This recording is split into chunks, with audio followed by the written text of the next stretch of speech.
Pag-aaralan nito ay under po ng studies about the priesthood of Christ, but we will particularly tackle about the satisfaction.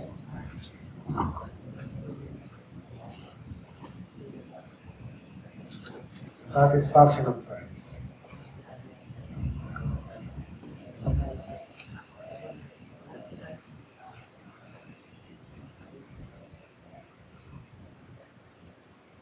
The priesthood.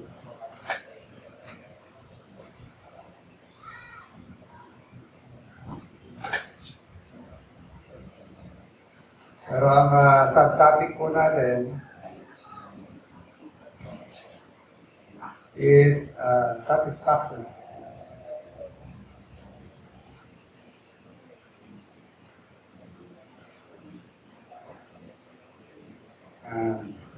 Alala mo ba ninyo yung three offices? No? The Lord Jesus Christ has three offices. Ano po yung tatlong office ng ating Panginoon? Recall? Yan. So the first one is that of being a prophet. And then the Lord is performing his office now of a priest. Pinerform po niya yan nung siya po ay namatay sa krus ng Kalbaryo. At magpahanggang ngayon, the Lord is still performing it. According to the Bible, He is now seated on the right hand of God, making intercession. Sabi sa Hebrews 7:25, wherefore, He is able to save them to the uttermost, seeing He ever liveth to make intercession. Bakit po sinabi yung verse na yan? Ikina-compare kasi ang priesthood ng Panginoon sa Old Testament priesthood. Ang Old Testament priesthood will not be that effective. Hindi ganun ka-efektibo yung priesthood sa Old Testament. Bakit? Ang mga priest na namatay. Diba? Kaya nga tuloy-tuloy yung pagpapalit sa mga priest dahil namamatay ang priest by virtue of death. They could not continue in their administration. Saka kung mapupunan ninyo dun sa tabernacle, hindi ho doon nag-provide ng upuan. Kasi pag nalagay ka ng upuan, tapos na ang trabaho mo, pwede ka na magpahinga. Kaya sa tabernacle, wala doon nakalagay na upuan. Kaya araw-araw nag-minister sila nakatayo. Sabi nun, walang katapusan ang kanilang pag-ministry dahil hindi pa naman dumadating ang Panginoon Jesus. Pero doon dumating na ang Panginoon Jesus at may aalay niya ang kanyang sarili. At sabi sa atin ng Biblia, He is now seated. Nakaupo na siya. Meaning, there is no need to repeat the same offering again and again. Dahil yung objectives ng kanilang animal sacrifice na fulfill na sa Panginoon. So, nung may aalay ng Panginoon kanyang sarili, hindi na kailangan ulitin pa yung pag-aalay ng hayop. Dahil siya naka-upgold itong animal sacrifices to symbolize His coming. Dumating na siya. To symbolize His sacrifice. Sinakripisyo na niya ang sarili niya. Kailangan ko mag-isimbolo muli yun? So, hindi na. Kaya according to the Bible, He is now seated on the right hand of God, making intercession. Sabi sa Hebrews 7:25, wherefore, He is able to save them. Sino yung them? Yung mga nanampalataya sa Kanya. All the believers in Christ will all ultimately be saved. According to that verse, seeing He ever liveth, hindi siya namamatay. Hindi siya katulad ng mga Old Testament priests na when they serve their duty, pagtanda nila, patay na sila. So, hindi na sila makakapag-continue sa kanilang ministry, sa kanilang priesthood. But according to the Bible, He never dies. He ever liveth to make intercession for us. So, yung priest, sabi natin, merong dalawang part ng kanyang trabaho, no? The offering of the oblation, and then the intercessory part. So, yung oblation, o the offering of the sacrifice, nag-perform na ng Panginoon yan. So, yung part 1 ng kanyang duty as a priest, tapos na po yan. He offered Himself as the Lamb of God on the cross of Calvary. Ngayon, yung second part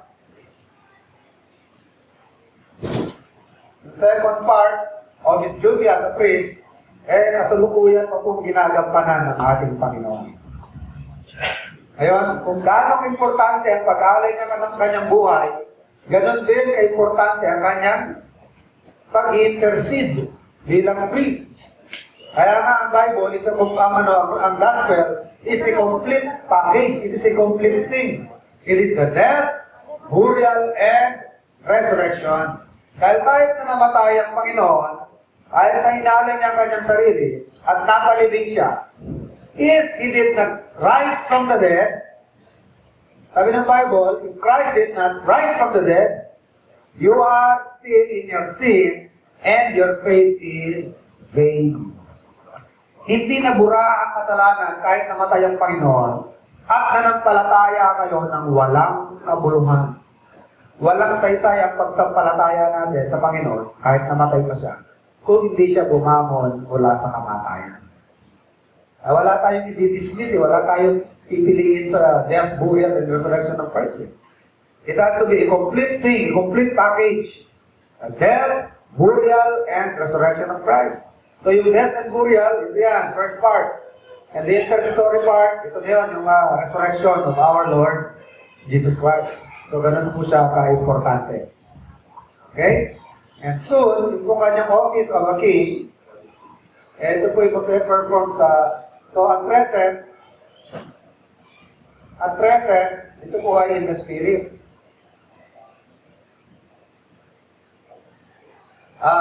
Ang future aspect nito, kailan?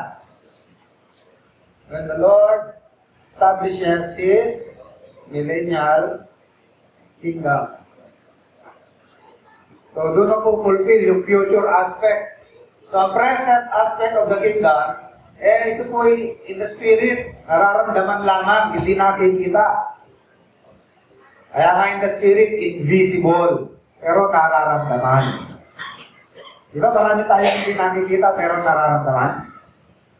Ang hangin, nakikita ba hangin? Hindi, pero nararamdaman. So, it is a reality. Although you do not see it visibly, but we can feel it. It is a reality. Nararamdaman natin yan. So, ang kingdom ng Panginoon, it is not visible to the eye, and yet it is felt in our spirit, in our heart, in our emotions. Nararamdaman natin yan. Nararamdaman natin, paano ba masasabi na mayroong kingdom? Mayroong king. At mayroong subject of the kingdom. Hindi matatawag ng kingdom yung meron lang king pero walang subject. Hindi rin naman masasabing may subject kung walang king. And those two characteristics of a kingdom are both present. Meron tayong nararamdaman ng Panginoon ng ating buhay. Amen? Nararamdaman ba ninyo may Panginoon kayo sa inyong buhay? Whoever that may be, that is your king. He is our king. Kung sino yung ating pinapanginoon sa ating buhay, yun ang ating Panginoon. Yun ang ating hari. At nararamdaman natin na dahil meron tayong inikilalang Panginoon na ating buhay, tayo po yung mga tauhan sa kingdom na yan. Tayo yung mga sakop. Tayo yung mga subject. So nararamdaman ba natin na subject lamang tayo? Meron tayong Panginoon at meron tayong pinagpapasakupan ng ating buhay. At ipin natin yan mga kapatid. If you are a genuine believer in Christ. But if you are not a genuine believer in Christ, sino ang nararamdaman mong hari sa buhay mo? Ito ang nararamdaman mong hari. Walang iba kundi ang iyong sarili. Ano ibig sabihin ng sarili at Panginoon? Yung ayaw mong nadidiktahan ka. Ayaw mong pinamumunahan ka sa buhay mo. Ayaw mong may nagdikit na sa'yo, pero nagtuturo kung anong gagawin mo. Gusto mo, ikaw ang masunod. Yan ang walang Panginoon. Nangangahulugan niya ng Panginoon mo ay ang iyong sarili. Dahil ayaw mo na may nagre-regulate sa buhay mo. Ayaw mo na dinidiktahan ka, pinamumunahan ka. Ang parating ng katwiran, buhay ko ito, kung niyo akong pakialaman. Sarili ko ito. Hindi ko na may pinapakailaman na. Kung ganyan akong pinakikailaman. Sisimba ako kung kailan ko magsimba. Gusto magsimba. Gagawa ako ng kasalanan kung gusto ko. Iiwas ako kung kailan ko gusto. Mamubuhay ako sa gusto kong buhay. Huwag niyo akong turuan. Naisip na ako, kung kasalanan man to, hayaan nyo ako manahod. Hindi ko naman kayo dinadamay. Yan ang pangangatwira ng isang tao, walang ibang Panginoon, kundi ang kanyang sarili. Pero kung nararamdaman mo sa sarili mo na yung magkakasala kay Panginoon, kapag ganyan po ako patawagin sa atraso ko, nagkasala na naman ako sa iyo, yan ang pakiramdam ng isang tao may Panginoon sa kanyang buhay. Tunay na naligtas ang tao niya. Siya tunay na subject of the kingdom. Because he recognizes there is a king in his life. And he recognizes that he is a subject only in the kingdom. Although, hindi perfect ang kanyang following sa master niya. Pero, andun yung damdamin niya na mangyari yung ganung bagay. Okay? So, the king that the office of a king of our Lord Jesus Christ presently is in the spirit, and in the future, it will manifest physically sa future. When the Lord establishes His millennial reign or His millennial kingdom. So itong pagka-prophet ng Panginoon, natapos na ng Panginoon yan. Diba? When He preached doon sa Israel for how long? He preached for 3.5 years. At yung mga aral ng Panginoon, napatala dito sa Biblia, no? Kanyang mga teachings, ang kanyang aral, the attitudes, and then other things pa, na mga sinabi ng Panginoon, nandiyan po sa Biblia. So yun po kanyang pagka-propeta. Ano bang propeta? Ang propeta nag-instruct. Ang propeta nagpo-proclaim. Ang propeta nagpe-predict. So when you say prophet, hindi lang na puro prediction of future event ang ginagawa niya. Marami sa ginagawa ng propeta, hindi lamang nagpipredict ng mangyayari. Ang ilan sa mga trabaho ng propeta, mag-instruct sa tao. Kaya nga si Samuel, nagtatago ng eskwelahan. Diba? So yung kauna-unang record sa Biblia na nagtayo ng eskwelahan ng mga propeta, hindi layunin yan para mag-predict na mangyayari sa future. Ay, tinatag yung eskwelahan ng mga propeta para yan ang mag-instruct sa mga tao tungkol sa aral ng Panginoon. So malaki sa trabaho ng gawain ng propeta ay ang mag-instruct sa tao, magturo sa mga tao. Okay? So the Lord performed that when He was in the earth for 3.5 years. And at the same time, yung kanyang mga aral, tuloy pa rin po tayong natututo sa kanyang mga aral. No?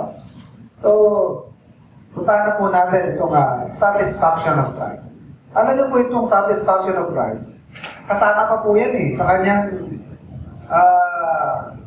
gawain as a priest. So, marami po ang mga na-accomplish, marami ang na-achieve noong pinerform ng Panginoon ang kanyang priesthood. Marami pang na-accomplish, marami nang na-accomplish. So, marami nang tapos, at marami pang tinatapos pa, marami pang ginagawa pa. Okay? So, isa sa mga bagay na na-accomplish is the satisfaction.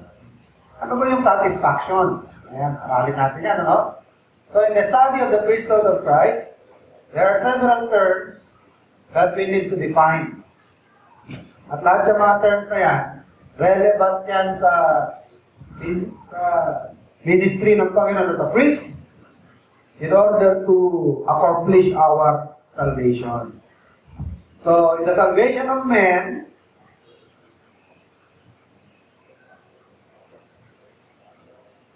I am very careful not to use man. Ano? Kasi ang salvation is not for man. Salvation is for men. Pag sinabi mo kasing man, that's generic, ano? Para sa lahat ng tao yan. Salvation is not provided for man, as being the mankind. Sabihin, all without exemption, but it is for the salvation of men. Meaning, meron po mga ilan sa mga tao na liligtas at merong hindi na-include sa salvation. So, He provided salvation for men. At paano po na-provide yan? The Lord provided that salvation dito po sa kanyang office as a priest. So, marami pong na-accomplish sa kanyang priesthood. And ultimately, ang magiging resulta ng mga accomplishment ng Panginoon is the salvation of men. So, we're looking to the different aspects of the things that the Lord achieved or accomplished as a priest. So, we have read from the Bible, particularly in the book of Hebrews, that Christ, by His once offering up of Himself as a sacrifice, to satisfy divine justice and reconcile us to God, and by making continual intercession for us, He executes the office of a priest. So yung pong pag-offering ng Panginoon ng kanyang sarili, so Himself, as the sacrifice. Siya yung sacrifice. And now, He intercedes. Intercession. So lahat ito, yan ang gawain ng isang priest. Alala ko yung, alala niyo ba yung pag-aalay kay Isaac? Sabi ng Panginoon kay Abraham, Abraham, pumunta ka sa isang bundok na tuturo ko sa iyo at ialay mo ang iyong nag-iisang anak ni Isaac. So ilang araw bago narating ni Abraham yung bundok. At anong bundok yun? Mount Moriah. At marami nagsasabi that Mount Moriah is now Mount Golgotha. Mount Calvary. Sabi ng Panginoon kay Abraham, Abraham, go to the mountain that I will tell thee of, and offer thy son, thy only son, Isaac. So it took him 3 days to make the journey. Pero yung 3 days journey na yan, torture siya. Nakaka-torture. Bakit? Siyempre, maraming maglalaro sa utak mo dahil, Panginoon, you promised me that my descendants will be as the stars of heaven. And now you gave the answer by giving me a child. At ngayon dumating na yung nag-iisang anak ng pag-asa ko, now you're asking me to offer it as a burnt sacrifice. Ano na mangyayari sa promise nyo na of a descendant as the stars of heaven? So 3 days siya na naglalaro-laro sa utak ni Abraham. Pero palagay ko, kina-counter yan na with God, nothing is impossible. Kahit na mapatay ko na si Isaac, masunog na sa apoy, it's no difficult thing for God to resurrect Isaac up from the ashes. Kahit na abo na si Isaac, tapos siya masunog sa apoy at may alay ko, walang imposible sa Diyos para buhayin siya. So, ano yan, pagkatalo-talo ng isip, no, doubt, faith. Finally, on the 3rd day, dumating na sa mundo, sabi ni Isaac, Father, here's the altar, here's the wood, but where's the sacrifice? Sabi ni Isaac, at dito naman yung panggato, at dito yung bato na pag-aalayan, pero asan po yung sacrifice? All along, alam ni Isaac, pag-aalay sila magkama ng animal sacrifice. Eh ngayon, anong sagot niya, no? Anong sagot ni Abraham? God will provide Himself a sacrifice. So, siguro si Isaac, kaya Isaac was a very good picture of Christ na hindi siya caught in a situation na wala siya magawa, but he was there voluntarily. Kasi si Isaac at that time was already a grown-up man. Binata na siya noon. And he has the strength of a man to escape. Pwede niya suntukin ng tatay niya. Tatay, nanihibang ka na. Nababali ko ng tatay. Bakit ako yung iaalay mo? But Isaac knew that there is something strange going on. He could see it from the expression of the face of his father. Kasi lahat ng galaw ni Abraham, sure. Ginawa ng tatay niya yung tali, inapos siya. Inihiga siya sa anak, higa na. Kaya read ko lang yung tao, higa na. At namuhundayan na siya ni Abraham ng sacrificial knife. It was at that point that the angel stopped Abraham or stopped his hand. So he's a good picture of Christ dahil kagaya ni Isaac, ang Panginoon was willing to be offered. But si Isaac, kaya niya tumakas, malaki na siya, pero hinayaan niya lang yung tatay niya. Pero ang gusto kong mapansin natin doon yung God will provide.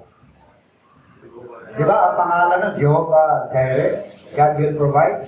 Pero ang gusto ko ma-notice natin doon, yung sinabi ng Panginoon na Himself. God will provide Himself. Okay. Ang ibig ko sabihin nun ang Diyos, siya magpo-provide ng animal. Huwag ka mag-alala, dahil hindi ng animal. Ang Diyos ang magpo-provide ng. Although nangyari yun, di ba? Kasi pagtingin ni Abraham sa sangsay ng kanyang katawan, sa paligid niya, merong isang rock na hindi makakawala dahil sumayo. sumabit sa, sa ticket, dun sa mga halaman, hindi maka-atras. So, kung sa isipan ng isa, ayun na yung pinrovide ng Panginoon, God will provide Himself a sacrifice. Pero iba ho, ang tingin ko doon. Ang tingin ko doon yung Himself. Ang Diyos mismo, ang sarili niya, ang ipoprovide po na pinaka-sacrifice. Yung sarili niya mismo, ang pinaka-magiging sacrifice.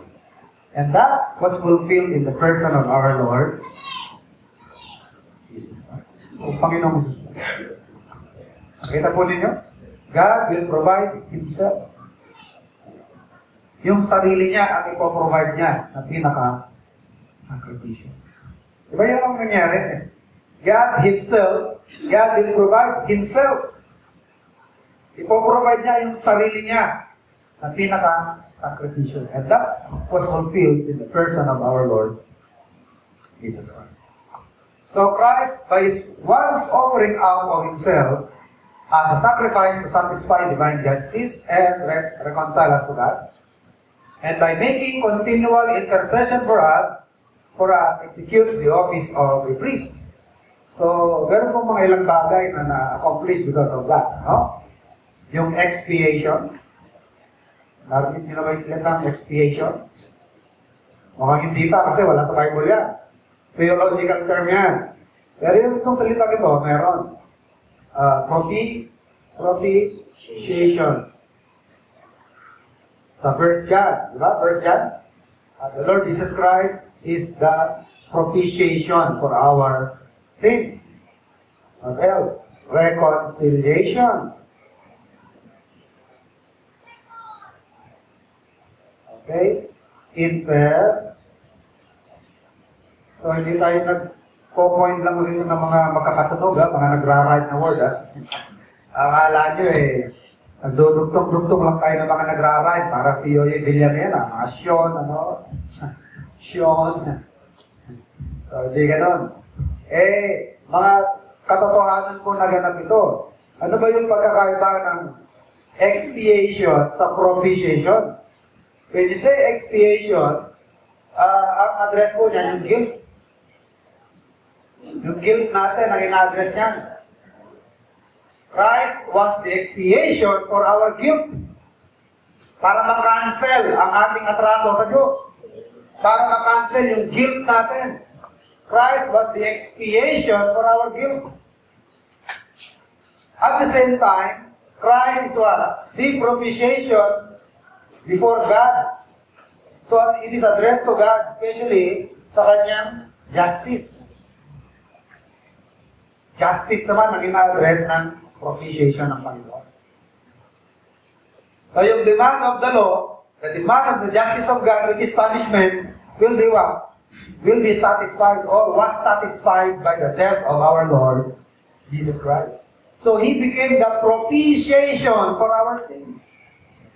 Na-cancel yung ating guilt, by the expiation of the death of Christ. At the same time, the justice of God was propitiated. Okay, ano po naging result? The result is what? Our reconciliation to God. So yan ang po ang naging resulta. We were reconciled to God because of the expiation and propitiation of Christ. Now, there are other several things na ating i-define, Pero mukhang sa maga nito, isa lang ang ating ma-define. This afternoon, baka ma-take up natin ng isa pa. But this morning, aralin po natin itong satisfaction. Satisfaction of Christ. Okay? Ano bang ibig sabihin itong satisfaction? Let us try to define satisfaction. It is the word used to designate the special work of Christ in the salvation of men. So, isa itong espesyal na trabaho ng Panginoong Kristo sa kaligtasan ng tao. By the satisfaction of Christ meant all that He, acting in the place and in behalf of sinners, has done to meet the demands of the law and justice of God. So, yun ang ibig sabihin ng satisfaction na na-meet yung demand. The Lord met the demands of the law and the justice of God. Dahil na-meet yung demand ng batas at ng hustisya ng Diyos, therefore there is what? There is satisfaction. Okay? Satisfaction. When you say the law demands punishment or a particular penalty at naibigay yun, therefore the demand was satisfied. And the justice of God requires for punishment. The Lord was punished. Therefore, the justice of God was satisfied. So, ito ibig sabihin ng satisfaction. Okay? Now, there are two kinds of satisfaction. Yung chinek namin kanina sa dictionary. No? Pecuniary. Mas malalim ng English na ito, pecuniary, pero ang lighter term for that is commercial. So, when you say pecuniary, that is money, no? Monetary. Pera. Okay, pera. Utang na pera.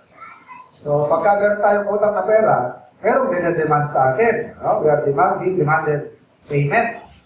And the other kind of satisfaction is penal. Okay? So, dalawang klase ng satisfaction, commercial or penal. So, ano yung penal? Parang toward the penalty. Diba? Ang pinag-uusapan dyan, criminal. Pag may criminal o violator, yan ang penal. Pero yung commercial, pera ang pinag-uusapan dyan. So, between the two, ano yung satisfaction na ginawa sa atin ng Panginoon? Is it commercial or penal? Kasi pag commercial, kaya-kayang bayaran ng pera yan, di ba? Kaso lang sabi ng Bible, knowing that you are saved not by, knowing that your salvation is not by silver, gold, ano pa? But by the precious blood. But by the precious blood of the Lord Jesus Christ. So, hindi po ito commercial. Hindi pera. Dahil kung pera lang, baka tayo, kaya natin bayaran. May pera tayo Diba? Kaya natin bayaran yan. Kaso nga lang mga kapatid, hindi ko pera itong dito Ano? Hindi precious to sa pinag-usapan dito. Tandaan nyo, kapag meron kang crime, pag may krimen ka, ang issue ba dyan kung magkano babayaran? O kung merong krimen na naganap, pinag-usapan ba dyan yung babayaran? O ang pinag-usapan, sino ang dapat manalo? Diba? When a crime is committed, anong hinahanting dyan agad? Sige, usapan na kung magkano damage. Yung ganun ba yun? Hindi ho. Ang unang hinahanting dyan, sino ang culprit? Sino ang nagkasala? Sino dapat na maparusahan? So, hindi masyadong issue yung kung magkano ang damage. O ano magiging kabayaran. Ang unang hinahanap, sino ang offender at sino ang dapat na mananaw. Okay? Yun po ang criminal. So, unahin ko muna ipaliwanag itong commercial, no? Such as owing money. Sa commercial, when a debtor pays the demand of his creditor, kapag ka nabayaran na ng isang nangutang, debtor. Yung tagsa-utang. Kapag nabayaran na yung demand in full, he satisfies the claim, and is entirely free from any further demands. Sabihin, nakautang ka ng 1,000, na ibalik yung 1,000, what will happen? You are 100% free from the demands. Kasi ang demand lang naman sa'yo is 1,000. So, naibigay, you are not free from the demand. Kaya nag-usapan ba yan kung sino ng bayad o kung paano binayaran? Hindi na pinag-usapan yan kung paano dumating ang bayad. Importante, dumating ang bayad. Yan ang commercial. Hindi na masyadong issue yung tao na nagkautang. O kung sino yung nagdala ng pera ng bayad. O kung pinadala sa Cebuana o pinadala sa bangko. Hindi na yan masyadong issue. Ang pinag-uusapan, kung magkano yung halaga, naibigay ba yung halaga? Kung naibigay, satisfied. Correct? The demand is satisfied. So, ganun po ba ang atraso natin sa Diyos? Hindi. Hindi yung ganun ang ating atraso sa Diyos.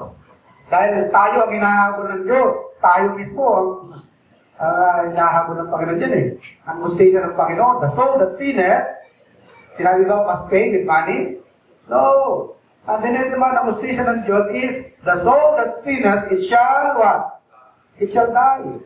Magiging katumbas niya kay kamatayan. The wages of sin is death. Hindi agad pinag-usapan, anong gusto mong bayad? Lifetime labor or ano?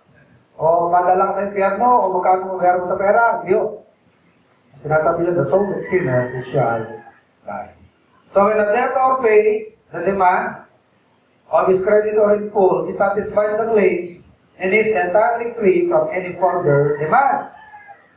The fee paid is the precise sum due, neither more or less. It means an exact exchange.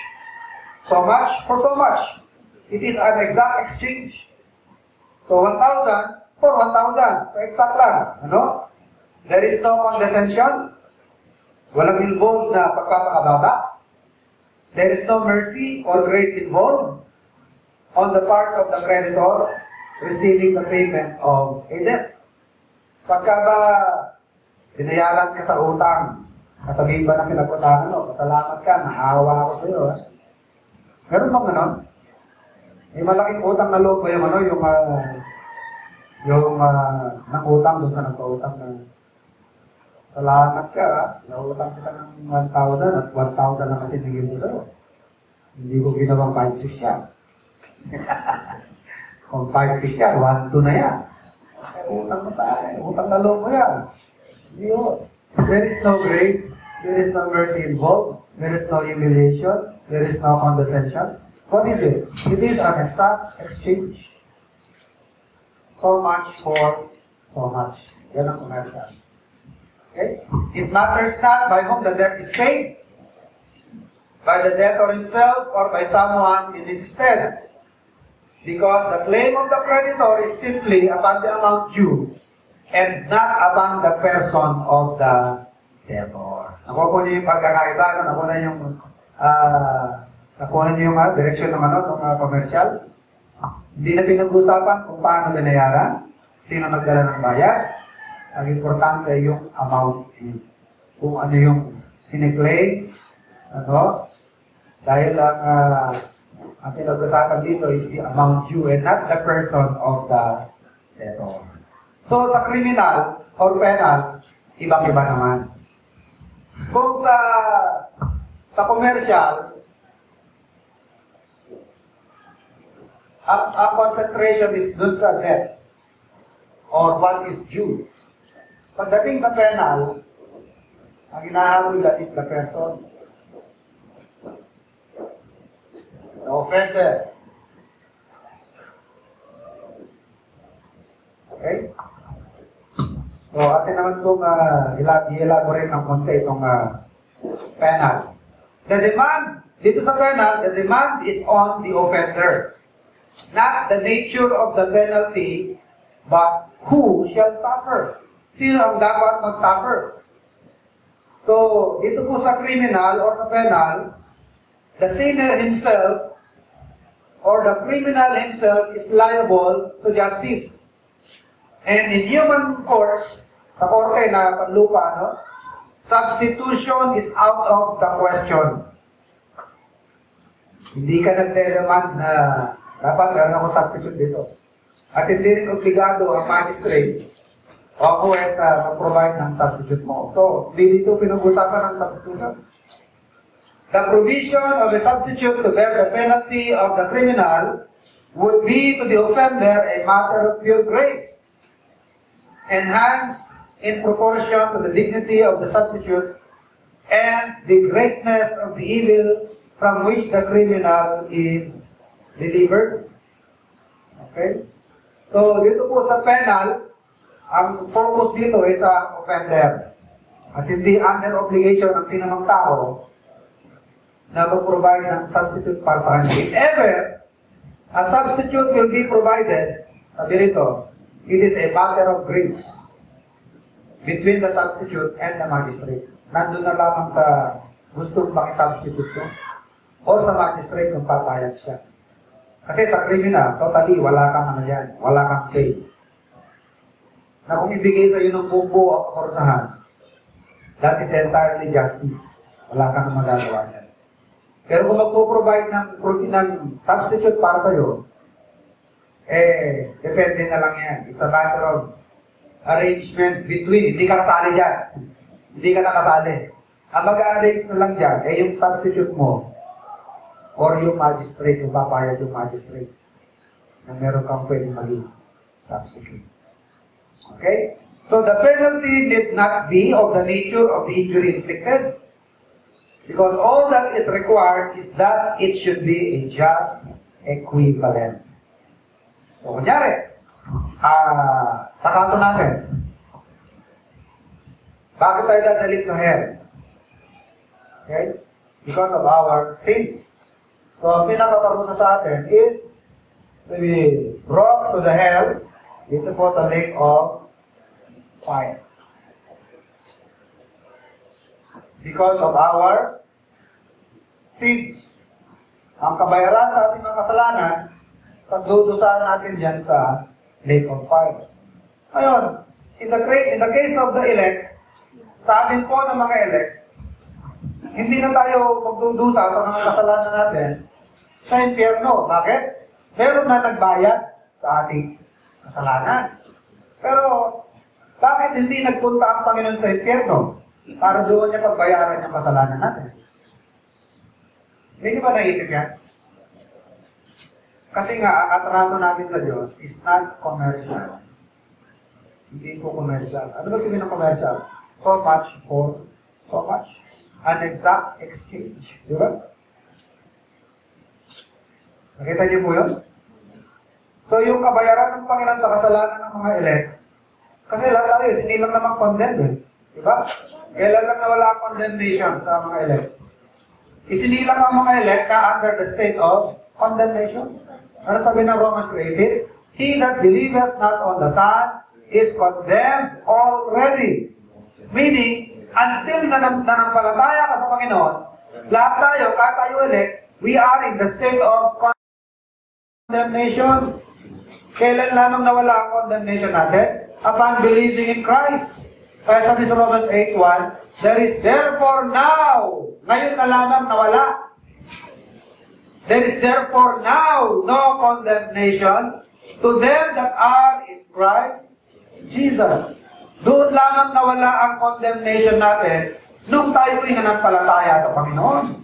But until nananampalataya tayo, nung hindi pa tayo nananampalataya, we are all in the state of condemnation, same with all the rest of the people na mga hindi elect ng Panginoon. Okay? So, nung binayaran ng Panginoon ang ating kasalanan, na dapat pagdudusahan natin sa impyerno, bakit hindi niya binayaran? Nagpagpunta niya rin sa impyerno. Di ba? So much for so much. Kasi nga ang satisfaction na ginawa ni Christ ay hindi po commercial, but it is penal. So when you say commercial, exact exchange. Pero kahit sabihin natin sa criminal or sa penal, meron din kabayaran yan. Pero not necessarily of the same nature. Hindi kailangan ang parusa sa atin ng impyerno, dapat ang magiging kabayaran din ng Panginoon. Pagpunta na rin sa impyerno, hindi kailangan the same. Pero kahit hindi the same, kailangan equivalent. Kung hindi man equivalent, it must supersede. Mas nakakahigit pa kaysa sa doon sa atraso. Nakukuha ninyo? Nakakahabol po tayo. So, doon po sa penal satisfaction na ginawa ng Panginoon sa atin, although it is not of the same nature, kasi pag the same nature, kailangan pupunta rin sa impyerno at magdudusa para sa kasalanan natin. Yan po ang same nature. Pero according to the penal satisfaction, it does not necessarily have to be of the same nature. What is important is that it should be at least equivalent or it must supersede the amount of the penalty that is required. Ngayon, paano po natin i-illustrate yan? Ganito yan, ano?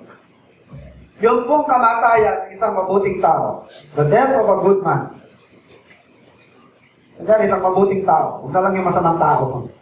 Yung mabuting tao, sabi ng Bible, greater love hath no man than this, that a man lay down his life for his friend. For example, a good man will die. Pero, kung kumpara nyo ba yung kamatayan ng good man na yan sa milyong-milyong insect? Millions of insects. Isang milyong insekto, alin ang mas mahalaga? Sige nga, sabihin natin, 10 milyong insekto, alin ang mas mahalaga? Anong pipiliin yung buhayin? 10 milyong insekto o isang tao? Alam niyo po ba na yung bigat ng insekto na nasa mundo? Pagsamasamahin mo lahat ng insekto, at pagsasama-samahin mo ang timbang ng tao sa buong mundo, mas mabigat pa insekto. Yan ang isang discovery ng mga scientists. Sa dami ng insekto. Kaya sa 1 square foot na lupa, sa ground, subukan yung lagyan ng kordon. Isang 1 square foot na lupa. At simulan yung hukayin. Kung gaano karaming insekto makukuha nyo. Nakita nga nun sa Cats Amazing, yung isang puno na nagkulay orange. Dito sa malayo, parang nag-transform ang kulay. Pero pag nila mo, wala pa hanggang dulo ng daon, tatad na mga bag, mga kulay orange na bag. Talagang wala kang makitang dahon kulay green. Lahat, tatagtad talaga ng maliliit na ladybug na yan. Kaya pag pinagsama-sama mo yung bigat na napakaraming insekto, sabi nila, no? Mas mabigat pa rin ang insekto kaysa sa tao, sa buong mundo. Ganun sila karami. Pero kahit na ganyan sila karami, ipagpapalit mo ba ang halaga ng buhay ng isang tao sa dang milyong insekto? No. Ikukumpara mo ang kamatayan ng isang mundong tao sa kamatayan ng anak ng Diyos. Alin ang mas may value? Nakuha nyo na yung comparison? Parang tayo yung insekto na merong namamatay ng tao para sa atin. Ngayon, sa kaso natin, ay nililigtas ng Panginoon, ang pinakanaging kapalit, buhay ng anak ng Diyos. Buhay ng anak ng Diyos. Kaya kahit nagsosolo ang Panginoon na namatay, hindi lang siya sapat, kundi sobra pa. Sobra pang kabayaran sa halaga ng kasalanan ng tao. Dahil insekto lang tayo. So pala, parang insekto na namatay ang tao para sa insekto. Nakukuha po ba natin ang hindi man eksakto na comparison, pero parang isang maliit lang na paraan ng pag-illustrate. Kung ano yung, kung paano nangyari yung penal satisfaction. It does not have to be of the same nature, the same injury inflicted, or the same payment that must be required, pero at least ang payment, kailangan may halaga, may value. O kung di man may halaga o value, kailangan mas higit pa sa kung anong hinihinging katumbas. Dahil kung namatayan ka ng anak at babayaran ka ng 10 piso, okay ka? That's a mockery. Katatawanan yun. Pwede bang sabihin sa magulang ng batang kinatay mo eh. Dali lang ko, bayaran ko yung atraso ko sa inyo. 10 baryang piso. Yan. Eh baka saksak mo sa katawan niya 10 piso na yan. Anong tagalit mo? Subukan ng martilyo, ipukpok mo na ipukpok sa katawan niya yung mga 10 piso na yan. Parang ang pinagtatawanan niya, buhay na ka ng papapalta ng 10 piso. Ang magiging nakakasatisfy, either na life imprisonment or the death of the criminal, right? Yan ang justice. Kung susundin natin ng justisya o ng karapat-dapat, either na life imprisonment siya or the death of the murderer. Buhay o habang buhay na pagkakabilang muna. So, dun sa penal, mga kapatid, ulit ko na po, it does not have to be of the same nature, but at least, it must be an equivalent or mas nakakahigit pa doon sa dinedemand na kabayaran. So, sa kaso natin, ang kahalintulad niyan, parang ang Panginoon o isang tao na matay sa milyong-milyong mga insekto. Kaya ang Panginoon, kahit nagsosolo siya, nag-iisang namatay sa krus ng Kalbaryo. Although hindi niya kailangan pumunta ng impyerno para bayaran yung pagdudusa natin sa impyerno. Pero sapat na ang kanyang humiliation. Sapat na ang kahihiyang kanyang inabot.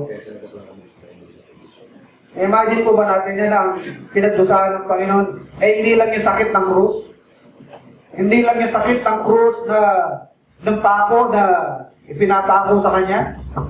Hindi lang yung sakit ng latigo na hinahagupit sa kanya. Hindi lamang yung sakit ng ng tinik na isinalaksak sa ulo niya. Hindi lamang yung sibat na tumakas sa kanyang tagiliran. Kundi yung kahihiyan.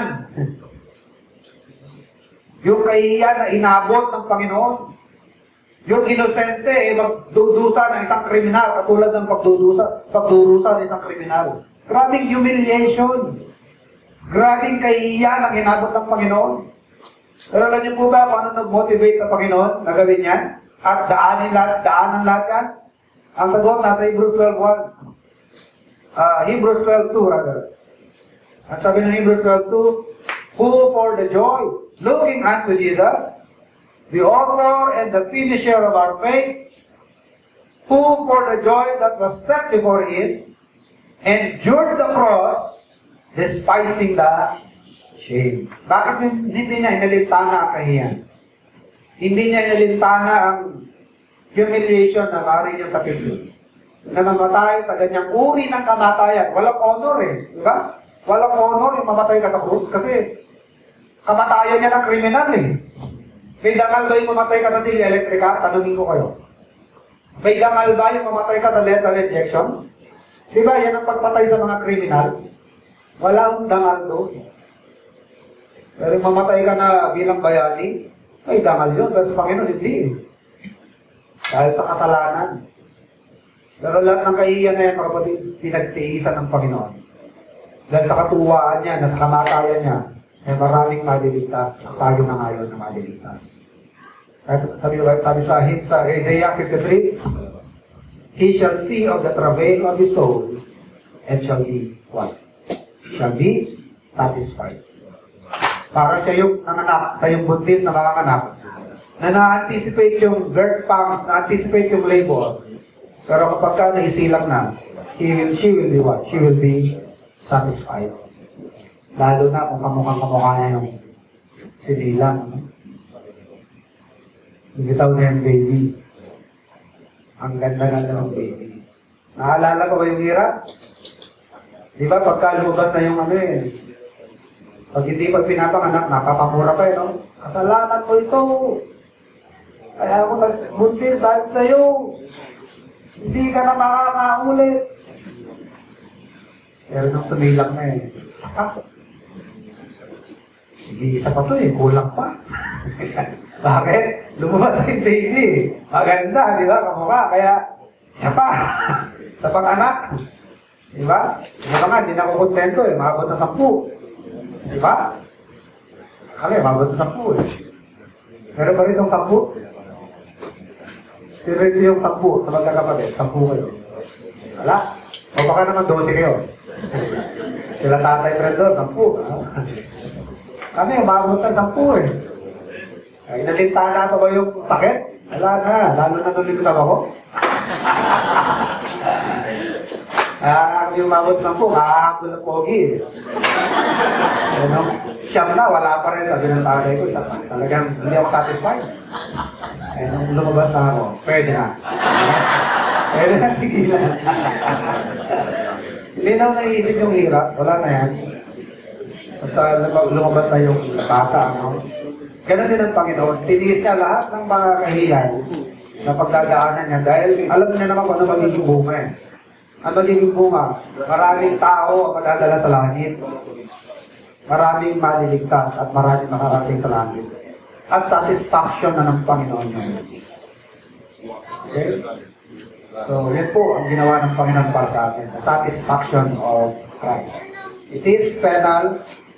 It is not commercial. Dahil kung commercial, bayaran na lang ng pera yan Bayaran na lang ng ginto. Makayaman na niya sa ginto, di ba? Makayaman niya sa diamante. Bayad na yan. Pero hindi nga penal yan Kung di man kaparehong kabayaran, kailangan lampas pa. Sobra pa ang value ng halaga. At yan po ang naging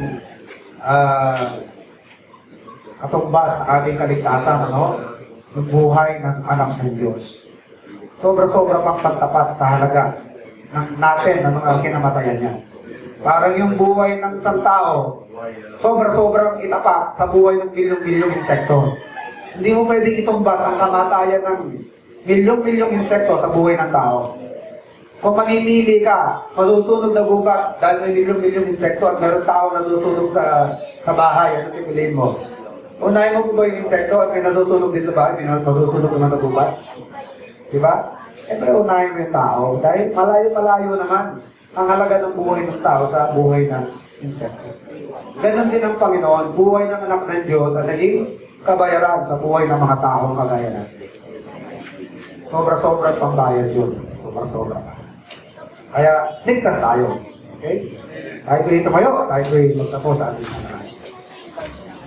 Dakilan namin Diyos, mga baging Ama, salamat po sa kagandahan ng kaligtasan ng inyong pinagkaloob. Salamat po na malaman hindi po kami entitled sa ganitong pribilehiyo, but you have seen it fit, O God, for you and your Son to secure our salvation in such manner. Kami po ngayon ay nagtatamasa ng lahat ng benepisyo ng kaligtasan at ng mga pabor, resulta ng kanyang kamatayan. Salamat po, Ama, sa biyaya na ito, Ama. Nawa po, Ama, ito masuklian namin ang aming higit pang pagmamahal, pagpapasalamat sa araw-araw at karapatan sa inyo. Palayan niyo po ang pagpapatuloy namin gawain, patuloy namin kayong sambahin sa araw na ito at patuloy din naman palakasin pa ang aming pananampalataya. Mas po Ama, ang nalangin at pasalamat sa ngalan ng Panginoon Jesus. Ako po na po tayo, po natin.